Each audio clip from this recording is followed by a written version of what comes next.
You're watching Capitol View, Sunday morning talk focused on the political scene in Arkansas. Welcome back to the program. Joining me now, Ali Noland. She is an attorney with the Noland Law Firm. Good to see you. Thank you for being here. Much. Yes. So, happy Mother's Day. Oh, thank you. Yes. You got big plans? Just spend time with my family. Yeah. Good. All right. Well, let's turn our attention to the news of the week, and that is the lawsuit that you filed. You're representing a couple of plaintiffs from the Marvell Lane School District. You're representing the Capes group as well. Give me the crux of your legal argument, which is that the legislature did not follow the Constitution in executing the emergency clause of the LEARNS Act. Absolutely. So my clients are suing to stop the state from prematurely and illegally applying the Arkansas LEARNS Act because it is not yet law in Arkansas, and that is based on this emergency clause. It's invalid for three reasons. First, it was not passed by a separate roll call vote. The Arkansas Constitution is extremely clear that that is what is required. They just didn't do it. Second, the facts laid out in the emergency clause don't state an emergency under Arkansas Supreme Court precedent, which says the bill itself cannot manufacture or create its own emergency. And that is what's laid out in the LEARNS Act. And third, because they chose the political strategy of lumping all of these unrelated education issues together in one omnibus bill, they've limited their ability in terms of picking and choosing parts. What they tried to do illegally is have emergency clauses that each reference separate parts of the bill and have different effective dates.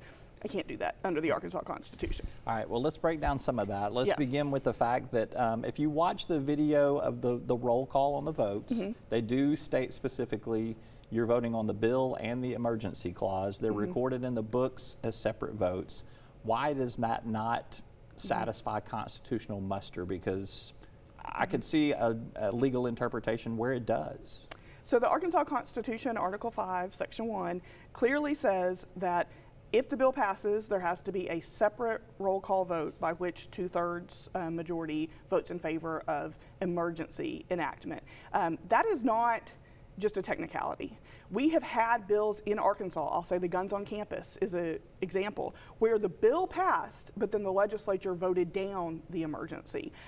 Doing it together denies the members the ability to vote differently on the bill. Do you think people would have voted differently on this LEARNS Act if there was two separate votes there, for one for the bill, one for the emergency clause? I mean, I can't say what the legislators were thinking, but I will say we had a lot of testimony in committee about how this is going to put school districts in a bind because it is so rushed and they are trying to figure out how to apply it for next school year. You've seen that with the teacher raises and the salary schedules.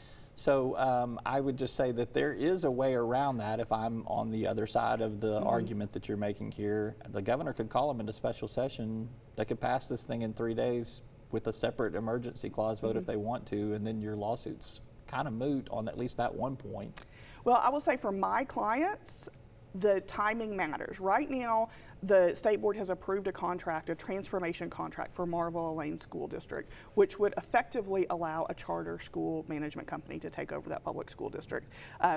My clients have tried to raise concerns about that contract and want time to be able to be part of that process. So, yes, this lawsuit is about the timing of when it goes into effect, but for my clients, that timing matters a lot.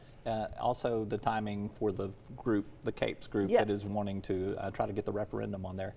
Let's talk about some other aspects of the emergency clause that you brought up a little bit earlier there. You noted that emergency clause has got a lot of language in it there. It's a better part of 2 pages, pretty close to it there.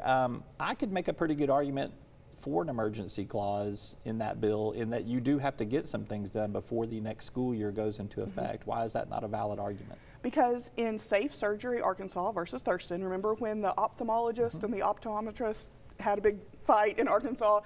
We actually have a Supreme Court case that says the emergency itself cannot be due to the passage of the bill. You cannot say we have to get all of these things done because we passed this bill. And that is all that Section 73A in LEARNS does. It says we have to do rulemaking. We have to get it in place for the 2023-24 school year. Those are things that are manufactured by the passage of LEARNS. They're not separate outside facts. that constitute an emergency. All right, yeah, another crux of your argument in the lawsuit is that this could be an illegal exaction if they go Yes. forward with this transformation contract. They spend money on a law that you argue shouldn't be in effect yet. Give me a little bit of the explanation of why that's an illegal exaction in your eyes. And I mean, could you bring an illegal exaction lawsuit anyway if they go forward with it, whether or not there's this emergency clause settled or not? Well, so the crux of our argument here is that none of this is legal because the state board has no authority because LEARNS is not law yet. And so if they go ahead and do what they have already voted to do on Friday and pay out this charter company, then that would be an illegal exaction, which under Arkansas law, citizens can bring a suit for a tax or expenditure that is not authorized by law, and this would not be. Yep. All right, so how far do you go with this? Do you think this goes all the way up to the state Supreme Court? I imagine that it absolutely will, yes. All right, so this will be precedent setting here as well. When do you expect something to be determined on either the preliminary injunction or the temporary restraining order? Do you have any kind of sense of a time frame on that? I think we'll have a hearing fairly soon. My understanding, from the court is that we've got to get notice to all parties and get it in front of the court as soon as we can. All right, Ali Noland, attorney with the Noland Law Firm. Thank you so much for being here. And I again, appreciate it. Happy Mother's Day to you. Thank you. All I right, appreciate thanks for that. being with us. We're back with more right after this. All right.